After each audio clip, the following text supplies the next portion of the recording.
pretty phenomenal feeling. Put your hands together for Michael Jr. I'm on stage and I tell this joke, and all these people laugh, like 400 They people. wanted me to get them a 2 weeks notice. I was like, yo, boss, 2 weeks from now, you're gonna notice I ain't been here in 2 weeks. Strangers, black people, white people, women, kids, I have them all My laughing. son looks at me out of nowhere, and he just said to me, Dad, I wanna be a doctor. I was like, yes, yes, yes. Then he said, or a dinosaur. I understood. This is what I'm gonna do. My name is Michael Jr. I'm gonna do some jokes. But they're not gonna start right away. As I started pursuing doing comedy, I'm having some success in the Midwest, and I feel like I need to test my skills in New York City. Because in New York, if you're not funny, the way they let you know is they say something like, you're not funny. So I moved to New York.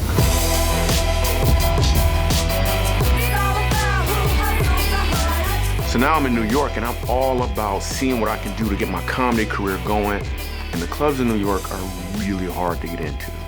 I finally got my chance to perform, and right before I go on stage, this comedian named George Wallace walks in. Now, George Wallace, I love him. Here's the problem though. When someone like George Wallace walks in, whoever's next automatically gets bumped. The manager's walking over and he says, Michael, listen, George Wallace is here. Would you like to go on before him or after him?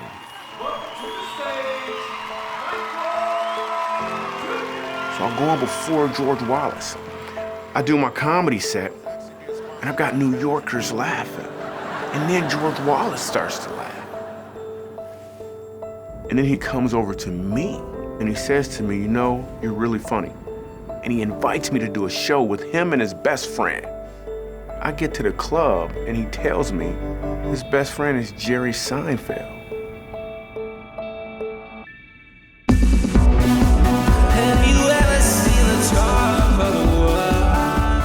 So here I am. I'm about to hit the stage with George Wallace and Jerry Seinfeld. My uncle was really cheap. Man, he was cheap. He bought me an action figure, right? That's what he said it was. I opened up the box and it's empty. You talking about that's Invisible Man. I played with it for like 2 weeks, man. And I lost it. I do 2 shows and I get 2 standing ovations. I rip.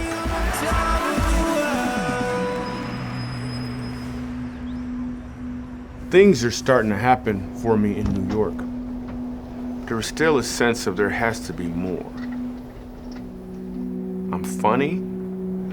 I can make a room of 1,000 people laugh.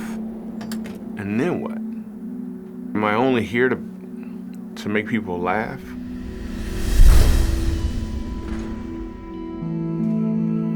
I really thought that I was a good person. I didn't smoke, I didn't drink, I didn't do any of those things. And it gave me a false sense of me being okay.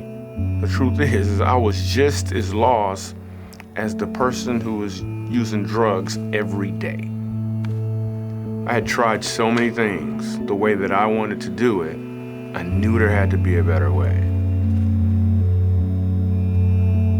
I walk into this church, and this guy is up on stage, and he's talking about Jesus. That's it. He's just talking about Jesus. He's not screaming. He's not angry. He's not yelling. He don't got no perm. He don't got no towel. He's just talking about this guy named Jesus in a way that I can understand it. Life was bigger than just me. It's so not just about me and what I can get. So I told myself I'd read the whole Bible. And I remember getting to the part in Matthew where it explained that Jesus died for me. I am 27 years old at this point. I didn't know. I didn't know.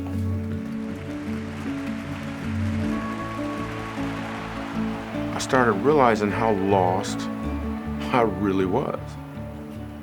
So I just simply said to God, I'm sorry, I messed up, and I received Jesus Christ as my Lord and Savior. And when I did that, this peace came over me that I'm not gonna even try to explain it to you. I didn't know where I would be the next day, but I knew what I was going to be aiming for. I was gonna be aiming for whatever Jesus wanted me to do.